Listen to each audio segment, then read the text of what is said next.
stories. We are joined by Mr. Shaubhadra Chatterjee, the Senior Assistant Editor with Hindustan Times. Welcome to the program, Mr. Chatterjee. Thank you. Let's start the story of capital punishment.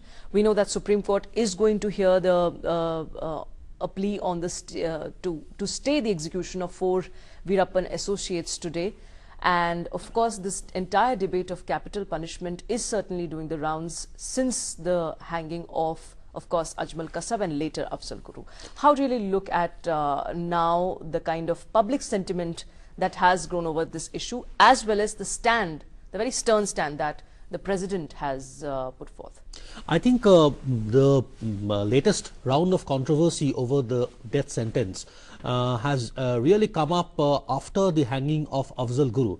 Well, on Ajmal Kasab, who was a Pakistani, this opportunity was not given to Afzal Guru. Why Afzal Guru was informed at late hours? There is a controversy whether he was informed on the day of the execution, in the morning of the execution, hours before the act actually took place. Well, so he didn't get any chance.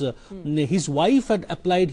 Wife was a co-applicant in his mercy petition. She came to know from the news channels, from the television, that her husband has been hanged. So the question here would again come up, and I think Home Ministry, not only Sushil Kumar Shinde, but the entire government may have to face awkward questions about the basic tenets of human rights, that why this opportunity was denied. But you know, on this particular issue, at least the political class seems to be together. There are no differences across the party lines, and interesting would be, you know, the kind of stand that the government has, you know, here shown. That is, we are acting as a response to terrorism in the country. And perhaps that's something which triggers the public sentiment in favor of the government. Do you see these two instances as a little different? No doubt about the Supreme Court judgment on Afzal Guru, giving him the death penalty. The question here is that how to execute that death penalty. I think already some opposition parties have given notices in the Lok Sabha as well as in Rajya Sabha for the upcoming monsoon budget session of the Parliament, that they want to raise the issue on the perspective of human rights. There is no doubt about the Supreme Court's verdict. There is no doubt about India's fight against terrorism.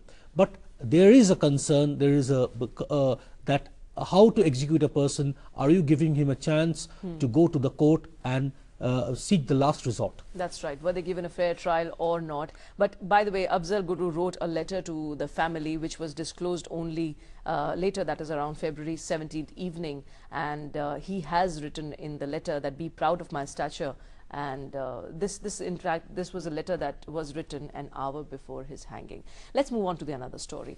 Prime Minister Manmohan Singh has appealed the trade unions to call off the strike, and he has offered talks with these trade unions, but they seem to be a little, you know, they are not going to really change their stand. They have maintained the position that they will continue with the strike. Is it really going to cost the government a lot, especially when the budget session is around the corner?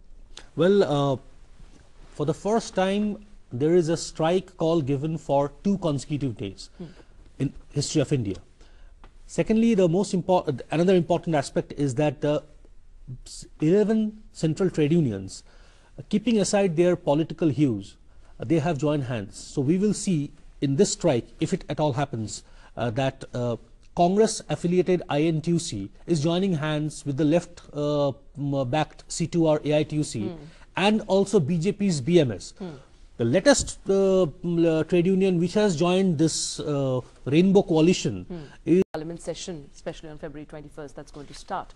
Let's now talk about the Defence Minister, Mr. A.K. Antony. One of the stories today published in a leading daily talks about A.K. Antony moving to scrap the VVIP helicopter deal on his own, not even consulting the PMO or the CCS before sending the note.